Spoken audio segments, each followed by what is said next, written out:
Hello preppers and homesteaders. I'm going to go over today the building of the great little guest cabin. Right now I have been working on, I got called in subbing again, so I'm a little bit behind project, but what happened was we had it spray foamed.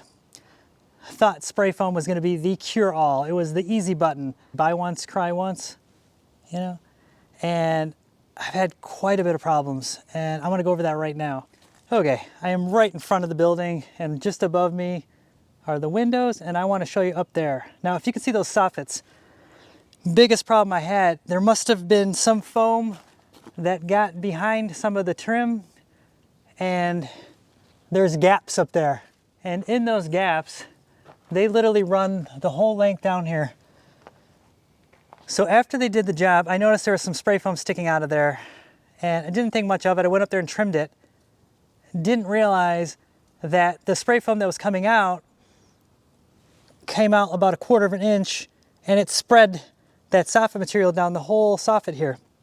So when they originally quoted the job, I told them about the soffits, that they're just open soffits, and they said, oh, we can just spray them and fill them. No big deal. So I was like, cool, you know, solved the problem, because the big thing with spray foam, I paid extra for the closed cell because I wanted this building to be sealed tight. They sprayed underneath the floor. So I had that done, and then this happened. And I'll show you some other problems. Okay, so right on here, I don't know if you can see, I'm gonna have to change the camera here though, but I'll show you when we get on the inside, but I'm gonna switch this to this.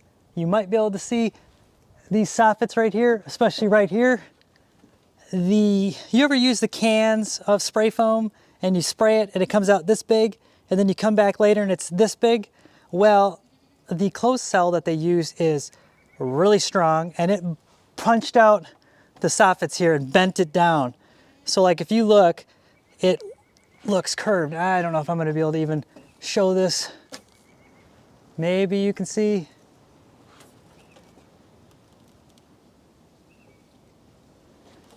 And of course, that had to happen in one spot right above the main door where everybody's probably going to see it.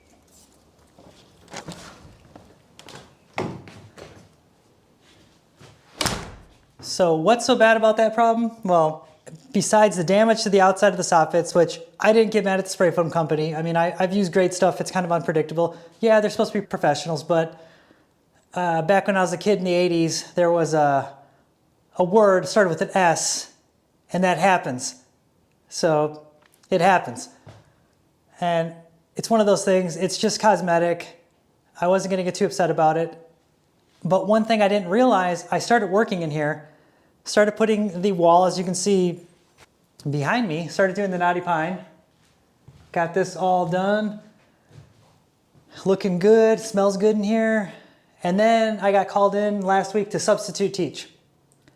Left the mini splits running, left it on, because the weather started getting, one day we had, it was crazy. Last week, Monday, it was freezing temperatures. We had ice.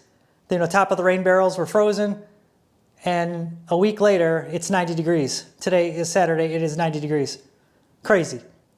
So I come back in here this weekend to start working again, and it is completely full of hornets. And I was like, what is going on? They spray foamed this. This should be, you know, tight, airtight. There should be nothing wrong.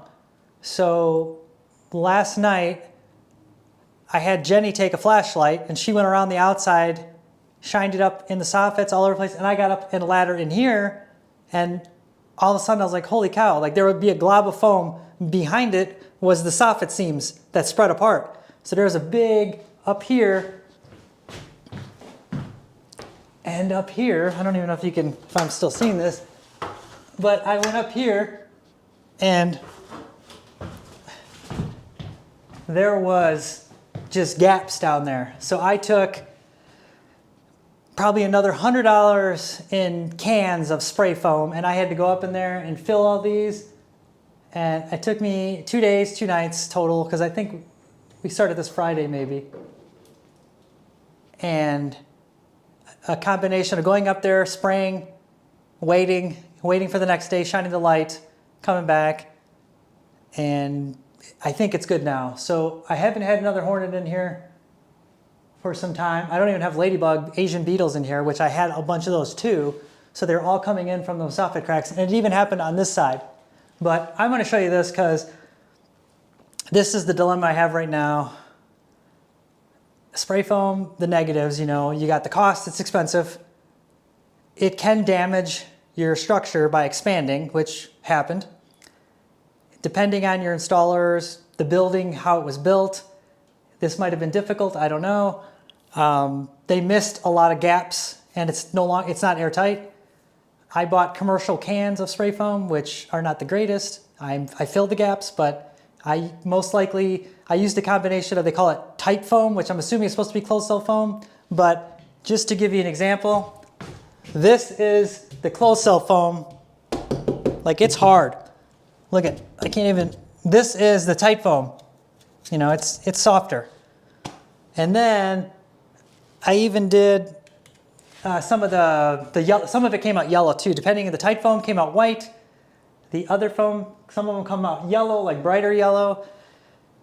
I'm just hoping it's going to be as good, but I'm going to show you this. So up here, the soffits, you can see some of these are really filled in. And then this one right here is the one that actually buckled on the outside. And then I'm going to go all the way down this. You might see some different color spray foams because I had to go up there and fix these. You can see daylight coming through. So I'm going to try to keep spraying and just fill these things completely. And I'm going to show you the ones on the other side now. So this is what I was expecting on all the soffits, to be filled in like that.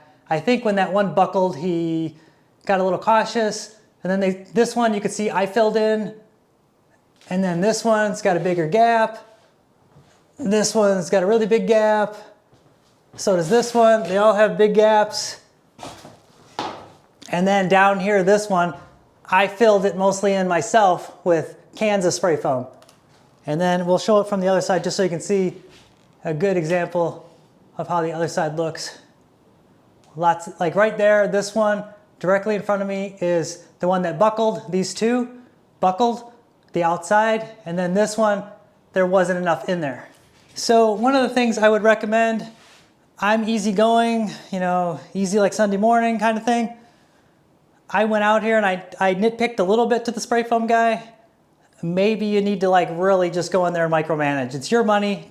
You know, it depends on how much it's going to affect you. You know, at the end of the day, this is just a cabin and I can fix it. And it's one of those things. Maybe I'm just ultra picky. My background, I tend to be that way. So maybe I'm just nitpicking and I'm expecting too much because it's one of those things, you know, if you want it done right, do it yourself. When I did the cost, it would have cost me more to probably do not so good of a job because I don't know how to use that equipment properly. And those kits are not as good. Like they had a whole truck with the trailer, compressor, computerized stuff in there. Like literally it was a huge system and they still had problems.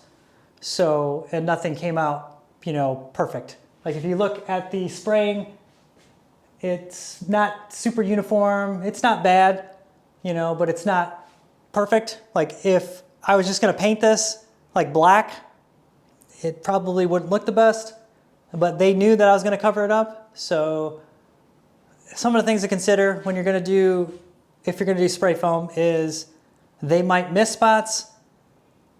It might expand in things and cause damage. And cosmetically, if you're going to paint it, you might want to let them know because it might not look pretty. So, and in my other building, I had the same problem. They had a problem with their machine. And so the roof, we were going to paint it. Originally, we were going to paint it with that black paint. And it looks completely different in different areas because they had a problem with the machine. So it is what it is. So just kind of give you some warnings. And then the other thing too, this building, I pre-wired everything because, like I said, this stuff, if I need to get through it, it is. Like if I go like that, I'm gonna have scraped knuckles. Like it's hard foam. It is, I had some pieces cut off, but it's just a really hard foam. So if you're thinking you're gonna just do wiring afterwards, it's gonna be a pain in the butt. So the other building, luckily, we did closed cell on the ceiling an open cell on the walls to save a little bit of money because it's a bigger building and it's not as nice of a building. And I've had to rip out some of the open cell to run wiring. And then I just get some great stuff in a can and fix it.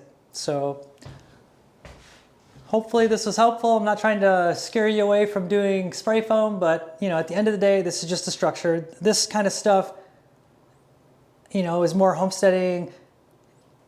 It's not prepping, it's not survival, it's not, you know, life or death. It's just a building. It's cosmetic. I can eventually, the soffit that's buckled out, probably never gonna fix it. It's just not that big of a deal. I won't notice it if you don't notice it, kind of thing, you know? So I'm not gonna get too worried about it. Maybe if it bothers me, I'll build a sign to hang on the soffit there so your eyes are drawn to the sign and not the buckled soffit. But the good news is I've been in here now for some time and I have not seen any hornets come in. So my plan is let it sit a day, because I literally came in here and I got swarmed by hornets or wasps. I don't know. They're those big red ones and then these really long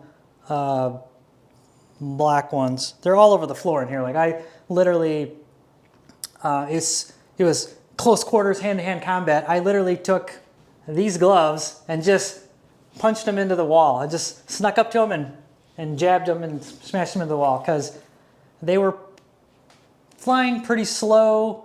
I think it's because it's still spring. They're just kind of, you know, but there was a lot of them in here. I mean, there was like, at one point, I think there's like 20 of them in here. Like it was crazy. Like initially I just came and they're big. So I was in here working and like it buzzed by my head and I was like, oh my gosh, what is that? And then it was almost, I thought it was like a bird flying outside the big window. These windows are just so big. Sometimes I'm in here working and the shadow comes into here. So the other thing, the other negative of spray foam, I completely forgot this one. We're still battling this. So they do, the contractors do a minimal job of masking your things, but that stuff gets over everything. So as you can see, maybe you can't. I'm gonna see if this will, I got it on my auto tracking. I don't know if you can see that up there. Maybe you can't. I'm gonna have to do this manually. So as you can see right above me, the light fixture, I got it wrapped in a plastic bag because the spray goes over everything. I put covers over all the outlets, I put covers over the door, and I still got spray on the door. It scrapes off relatively easy, but like in my other building, I've got toolboxes and stuff, they're spackled in it, like all over. It's all over the door handles, it's all over the floor, you know, like just, they did a good job of cleaning up, but it's, I told them that we were gonna replace the floor, so I don't think they're as careful, but it's messy, it leaves a huge mess. And you need to like mask all the windows, all the things. Oh, and this totally unrelated, not to the spray foamers, but I'm gonna show you this. That's what else is holding me up. The mini split up there. It is mounted, it is not level, it is canted like that. Somebody told me that's like old school to make sure it drains, because the drain is on that side that's lower. It's pretty noticeable. It's a real pain in the butt to take down because it's hooked up to the lines, it's charged. I wanted to fix it. I've been trying to like tweak it a bit, but it's probably gonna be another one of those that if you don't notice, I'm not gonna notice kind of things because it's a pain in the butt. But that mini split has been working great. It's I didn't even know Coleman, like the outdoor brand Coleman, makes these little mini splits and like it's whisper quiet and it hardly uses any power. Unrelated to our energy usage with the stove, with the new insulation in here, the new insulation in the other building, the mini split in our pantry, like our power usage went down so much. It's crazy. We're hardly using any energy and we're selling back a ton. So it's worthwhile, these little investments. You have to look at them as investments. This building, I'm hoping to get it done. We're shopping right now for an affordable-ish pull-out couch with a comfortable mattress, like memory foam or something. It's gonna go in here, Jenny's office is gonna go in here, and then a composting toilet. So it's gonna be a dry guest cabin. You know, somebody's in here spending the night, they got a tinkle in the middle of the night, they don't have to go outside with the bugs, they don't have to go outside, walk to the main house. They will have a little compost toilet for when nature calls. and it'll keep the cost in here relatively inexpensive. This will be comfortable because on this other end of the building, you have a really nice deck, a covered deck. So who's ever staying in here will have Wi-Fi, TV, the pull-out couch. They can go to sit in the deck. Maybe we'll give them put a little microwave in here. So when family or friends come here, they'll have something. You know, give them a little 101 how-to on the compost toilet and let them enjoy. And then when they need to shower the next day, they can just use our shower in the house. But this way they have their privacy, their comfort, and great views. Because like I said, the best part on this little cabin is these big windows over here. These windows are really big. And I gotta say, what's great right now is it is like 70 degrees in here. Yes, it's like 75 and it's 95 outside. So it feels great in here. I have it turned, I'm keeping it at 75 in here. If somebody wants to turn it down colder, they can, but I keep it that way. Whenever working with like knotty pine, like this whole stack here, I gotta kneel down so the camera will come down. But this whole stack of knotty pine, if you're ever putting knotty pine in a building and it's not airtight and it's not temperature controlled and you're struggling with it, it's so much easier when you have the AC on in the building, because then the wood is not swollen and it just slides together really easy and it looks great. Because like I said, I did this wall. The hardest parts were obviously the outlets. I've got some down here. That was a pain in the butt, and the windows. You know, that's always a pain in the butt. It's coming together. Yeah, if it wasn't for the hornets and substitute teaching, this thing would be done already. So it's kind of a good thing, because if I would have just knocked it out quickly the first day and just thought that the hornets flew in behind me when I had the door open, because I was saw cutting outside, I would have boxed this in, missed those gaps, and we probably would have had a repeat of the hornet problem. So, but yeah, hopefully this is helpful. Like I said, I'm hoping the weather cools down. I was gonna wait to do that with the hornets because they're all outside right now trying to get in here. And I wanted to make sure that it was fixed, because then I could sleep better at night and whatnot. So thanks again. And yeah, until next time, thanks again. Bye. Thanks again. Bye. Till next time. Bye.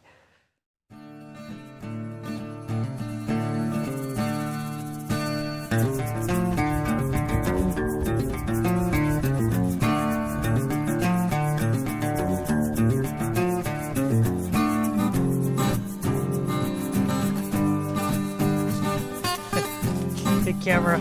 I'm still waiting for the temperature in my water to be perfect. It's still warming up. I'm gonna end it there. Thanks.